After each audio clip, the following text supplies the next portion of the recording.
इंसानी जीवन को बेहतर जीवन को जीने के लिए शिक्षा एक सबसे बड़ा माध्यम है और ये कई सालों से साबित होता भी दिखाई दे रहा है। शिक्षा व्यक्ति के जीवन को सफलता की ओर ले जाती है। आज देश भर में नई शिक्षा नीति को लेकर लगातार चर्चाएं हो रही है। वहीं देवी अहिल्या विश्वविद्यालय के कुलपति रेणु जैन द्वारा बुधवार को जारी की गई शिक्षा नीति को आने वाले दिनों में छात्रों के लिए बेहद फायदेमंद बताया गया। बुधवार को केंद्र सरकार द्वारा कई सालों से लंबित नई शिक्षा नीति को मंजूरी दे दी गई। नई शिक्षा नीति को मंजूरी देने के साथ साथ अब देश भर में एचआरडी मिनिस्ट्री को शिक्षा विभाग के नाम से जाना जाएगा। प्रधानमंत्री नरेंद्र मोदी की अध्यक्षता में हुई बैठक के दौरान देश भर की शिक्षा नीति को मंजूरी दी गई। केंद्र मंत्रालय द्वारा जारी की गई शिक्षा नीति को लेकर प्रदेश की A+ ग्रेड विश्वविद्यालय देवी अहिल्या विश्वविद्यालय की कुलपति रेणु जैन का कहना है कि यह शिक्षा नीति आने वाले दिनों में छात्रों के लिए काफी मददगार होगी।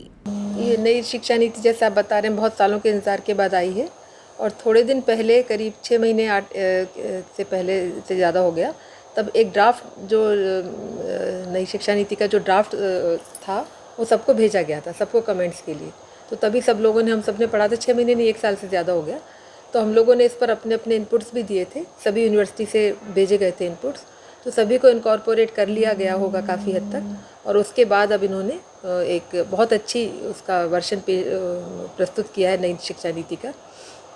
नई शिक्षा नीति में प्रोफेशनल कोर्स को लेकर कई चीज़ें बदलाव की गई है, स्कूली शिक्षा में कई बदलाव किए हैं आने वाली शिक्षा को ध्यान में रखते हुए। तो ऐसे में ये नई शिक्षा नीति कितनी कारगर साबित हो सकती है? हाँ, ये मुझे लग रहा है बहुत कारगर होगी, क्योंकि एक तो इसमें जो मेन बदलाव है स्कूल लेवल तक 5वीं तक का शिक्षा उसमें होगा रीजनल लैंग्वेजेस में, और रीजनल लैंग्वेजेस में होंगी, हिंदी में या जो भी रीजनल लैंग्वेज।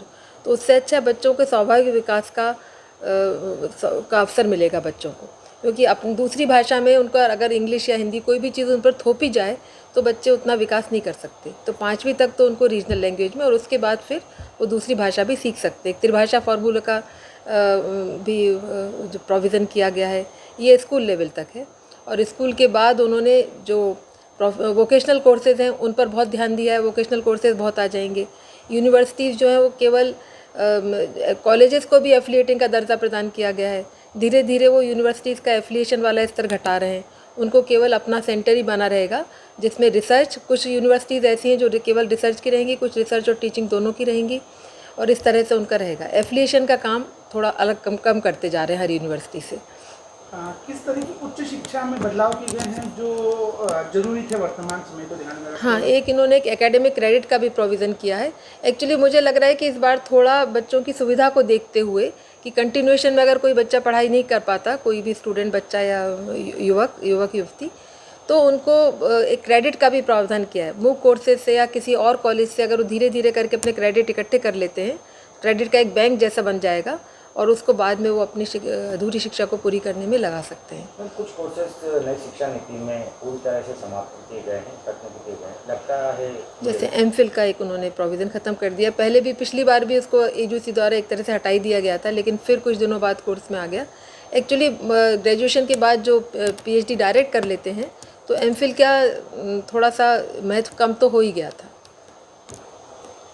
शिक्षा नीति में किए गए बदलाव को लेकर छात्रों से भी इस नीति को लेकर बात की गई तो बदलाव को गलत बताया और क्वालिटी शिक्षा खत्म करने की बात मीडिया से कही।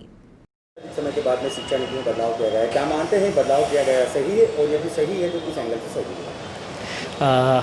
मैं एक छात्र होने के नाते इस शिक्षा नीति का विरोध करना चाहता हूँ।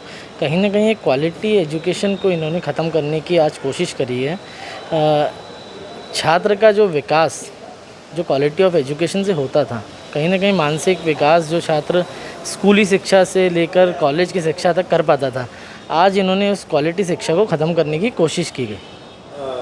इसमें नई शिक्षा नीति में एमफिल जैसा एक जो विषय हुआ करता था उसको पूरा समाप्त कर दिया गया है, क्या कहना है इसके ऊपर? जिस प्रकार से मैंने आपको बताया कि कहीं ना कहीं क्वालिटी एजुकेशन को जो ख़त्म करने का इन्होंने कोशिश करी, वो आज जग ज़ाहिर हो चुका है कि एमफिल को बंद करना, PhD में डायरेक्ट एग्ज़ाम होना, तो कहीं ना कहीं ये समझ में आता है कि यूनिवर्सिटियों में देखें आप तो PhD के जो गाइड्स होते हैं न ज़्यादा गाइड हो पाते हैं, न सीटें खाली हो पाती है।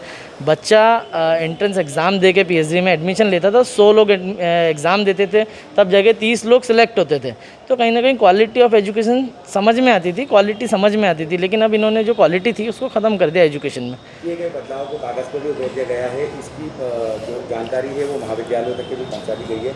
क्या लगता है एज ए छात्र अगर ये गलत है तो इस पर क्या आप विरोध करेंगे? अगर करेंगे तो किस स्तर तक करेंगे? बिल्कुल, एज ए छात्र मैं और मेरे हिसाब से भारत के सभी छात्रों को इसका विरोध करना चाहिए, क्योंकि अगर गुणवत्तापूर्ण शिक्षा हमें नहीं दे पा रहे हैं ये सरकार, तो उसका विरोध करना कहीं ना कहीं एक आम नागरिक होने के नाते हमें करना चाहिए।